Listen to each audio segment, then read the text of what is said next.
Joining me now, Rex Hoggard, senior writer for golfchannel.com. Rex, I've been enjoying everything you've been doing on the Golf Channel so far this week, heading into the U.S. Open this weekend. Let's start with the health of PGA Tour Commissioner Jay Monahan. What do we know right now about his situation?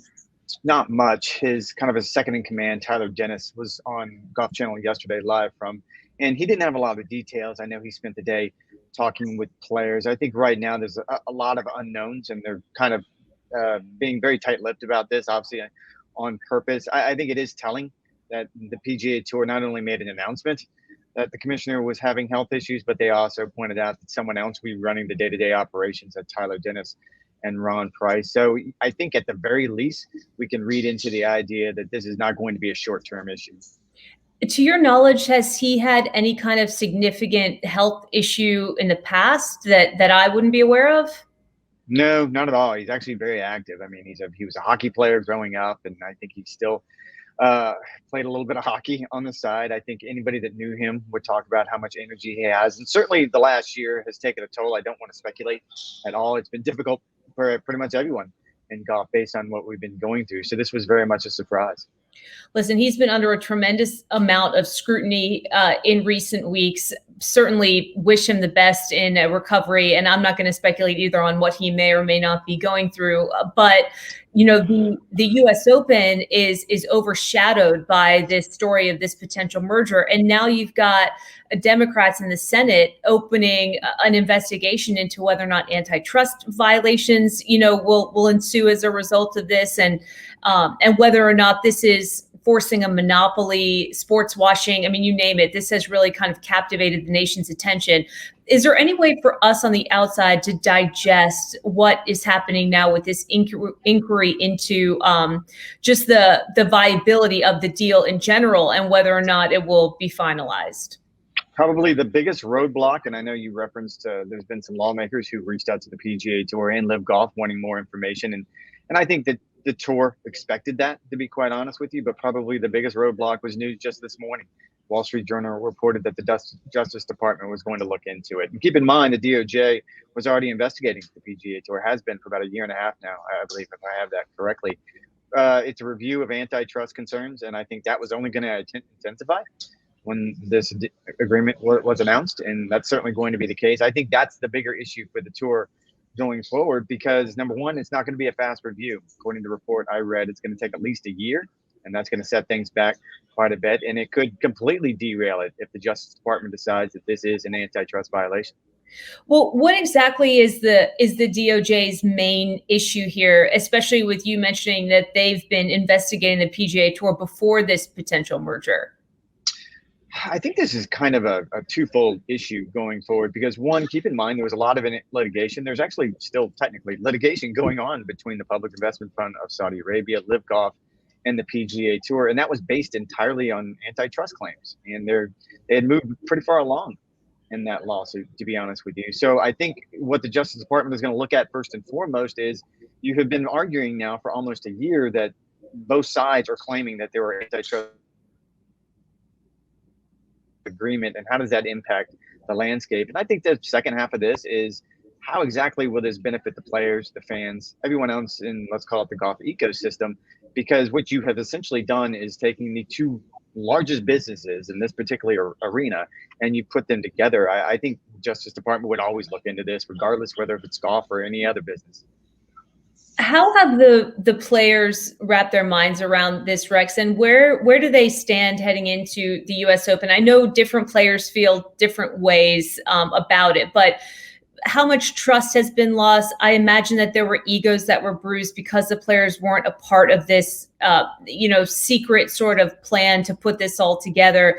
How much carryover is there heading into the weekend? I reported last Tuesday that there was animosity, there was a lack of trust, there was anger, there was confusion, all of those things.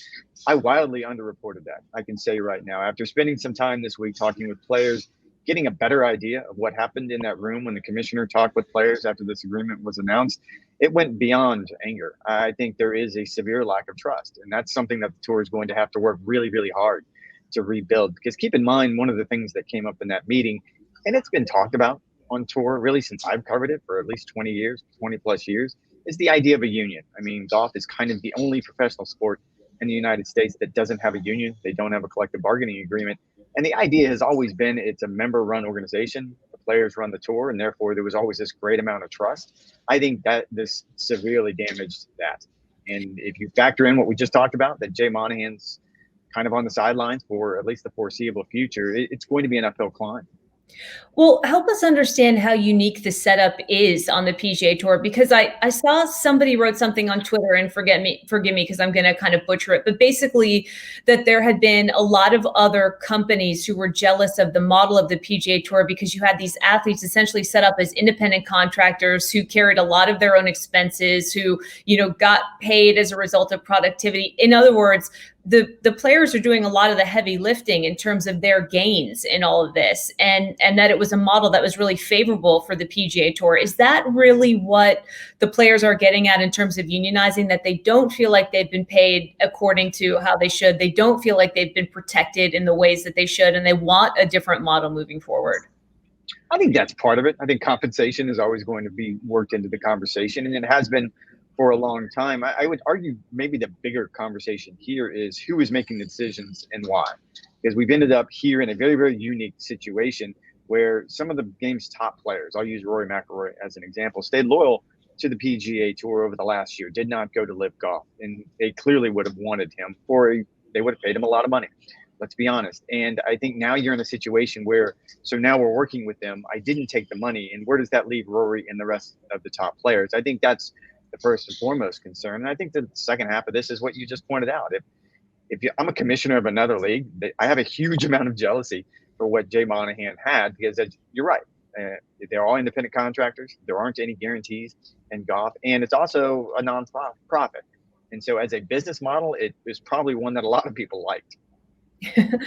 Do you anticipate Rory or any of the other players that were staunchly opposed to this idea of a merger, or the LIV Tour in general, do you think that they are going to reach a point of frustration where they want out? I don't think so. And again, this is going to be complicated by the Justice Department investigation that we just talked about, because this could derail things at least for a year and maybe completely. But at least in the short term, I think the bigger question for the Rorys of the world is, and this is a kind of phrase that's been thrown around in the last week, how do they get made whole? And that kind of sounds like a line from a Sopranos episode, but there's something to the idea that, yes, they didn't go, so they need to be compensated for that. In my mind, that's the easier part of the equation, because we're talking about money, and we're talking about a lot of money, but you're also now partners with the Public Investment Fund, who seem to have a lot of money and they're okay spending it. The bigger issue is how you get these two entities to work together to create what they're calling internally the new co. What's that going to look like? And also how you get the players who did join LIV back into this ecosystem. That to me is the more complicated issue. It's funny. I remember talking to you before, way before this merger was on anybody's radar, and the two of us saying to each other, there is so much vitriol here. There's so much nastiness here that it's going to take a while for everything to sort all out. I'm just curious, as somebody that's inside the sport, covering it as closely as you on a day in, day out basis, what went through your mind when you heard about this? I've used this line a couple of times. My wife hates me when I do it. It was embarrassing because they actually put insider on the bottom of my card, or when I'm on air, and I do nothing about this. So it's kind of very, very difficult for me to sit here and say that. I didn't know anything about this. As best I can tell, there was 5 people in the world who knew this was coming last Tuesday. I will say, and this is not a humble brag at all, because I'm not very good at it, but I have said all along that the two sides had to come together eventually. Like what we were doing right now simply wasn't sustainable, and it was clear the Public Investment Fund wasn't going to go away. I didn't think it was going to happen last week. I didn't think it was going to happen this year. I mean, I saw this being a battle that was going to go on for years before the two sides came together. That's the part that shocked me.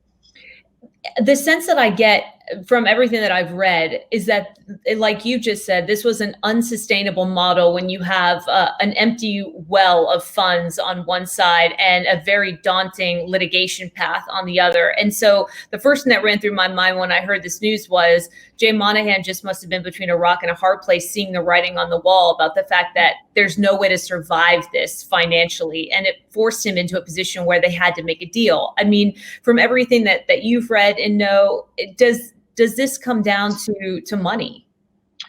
It does, and I will say this, and I've gotten more details from last Tuesday's meeting, and Jay did a much better job in front of the players, sort of laying out why. And that's the big question: why did we get here? And the one thing he pointed out that the original deal that the Public Investment Fund offered the PGA Tour was if they allowed those players, the PGA Tour players, to compete in LIV Golf events, that the PGA Tour in return would get 5% of LIV Golf, and they would get a team on LIV Golf. So that's the original deal.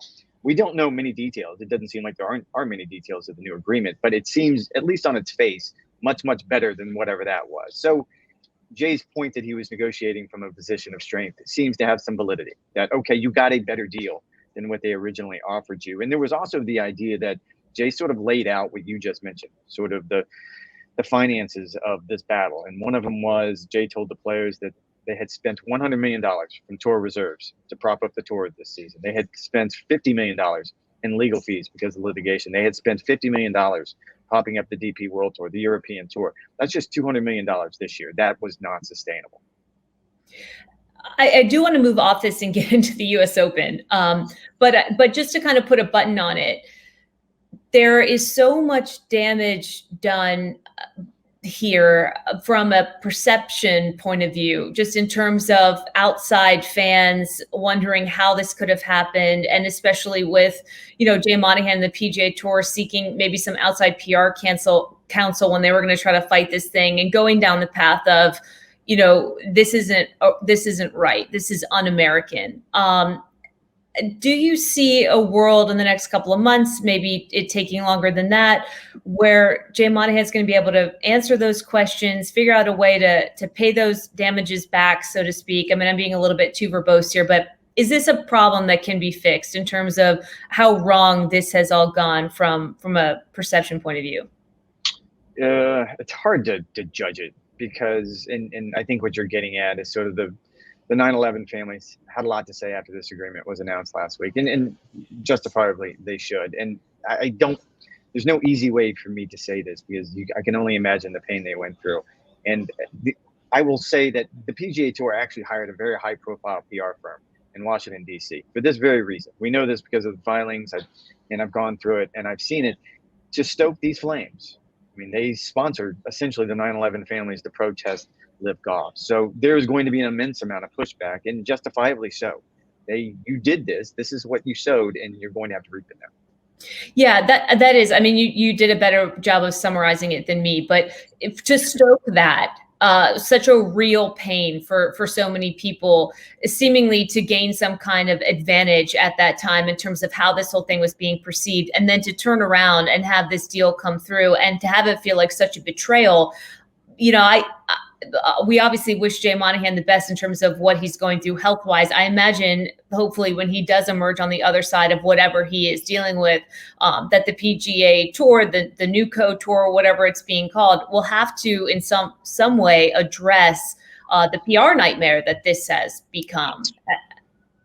And I will just say, to add to that one of the architects, I would say the architect of this deal, is a gentleman by the name of Jimmy Dunn. And he's on the PGA Tour Policy Board, and he has spoken a lot about this the last week. Jimmy Dunn was, his investment firm was in the South Tower. And he lost 66 employees that day. And he has spoken very passionately about this. And I think his voice, more than any, to your point, I know Jay Monahan's going to have to answer for this, but I would direct everyone to Jimmy Dunn, because I feel like he has at least done a good job of explaining how you can wrap your mind around both of these things. And it's very, very difficult.